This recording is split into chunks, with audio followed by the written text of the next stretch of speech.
polls. What issues they are going to see on the ballot in Athens. Plus, Kentucky's governor race is in the spotlight as the country watches to see if the red state turns blue. And in sports, the Ohio men's and women's basketball teams begin their seasons tonight. Newswatch starts right now.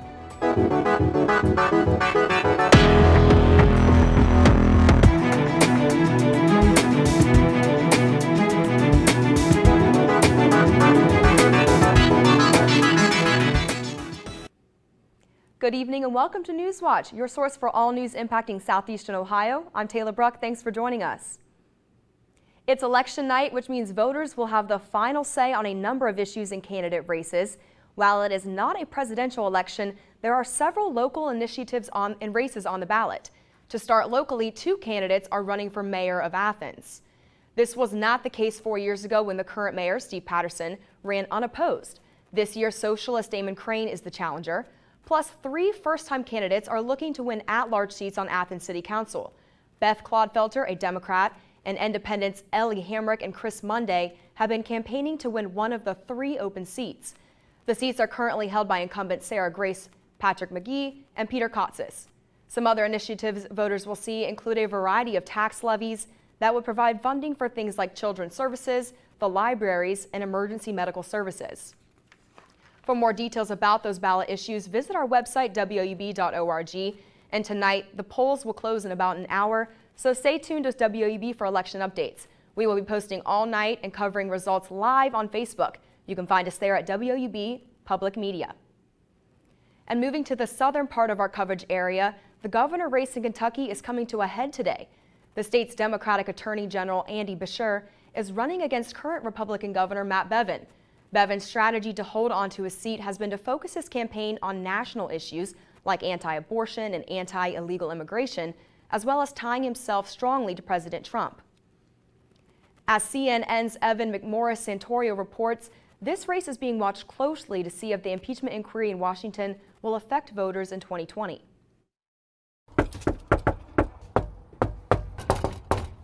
Soren Norris has his work cut out for him. He's trying to persuade independent voters to cast their ballots for the Democrats in Kentucky.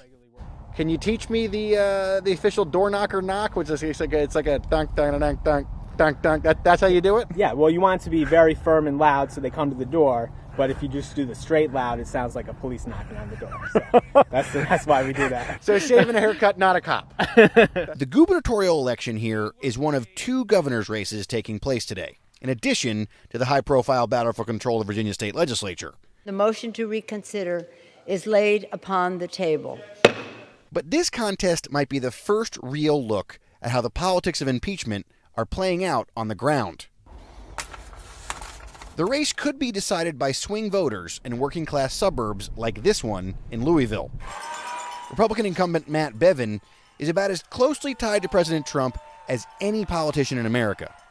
Soren is a professional organizer for the political arm of the AFL-CIO. He's trying to find votes for Democratic nominee Andy Beshear, and he's focusing his efforts on working-class, unaffiliated voters. President Trump won this state by nearly 30 points in 2016. He's still very popular here, which is why Governor Bevin was happy to host him at a rally Monday night. How do you like having President Trump in Rupp Arena?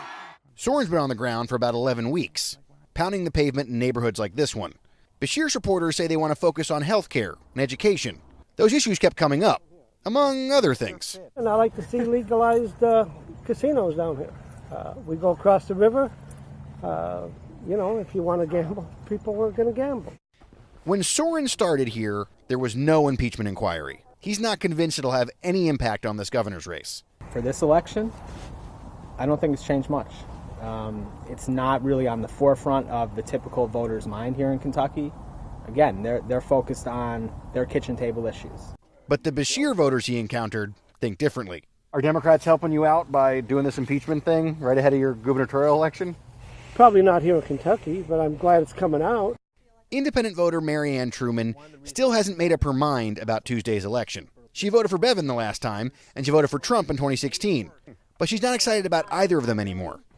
I'm not sure whether to vote Republican or Democrat because I don't like either one of them. As the impeachment process takes over Washington, how it plays out at the ballot box is still anyone's guess. Impeachment, whatever. They're going to do whatever they're going to do. And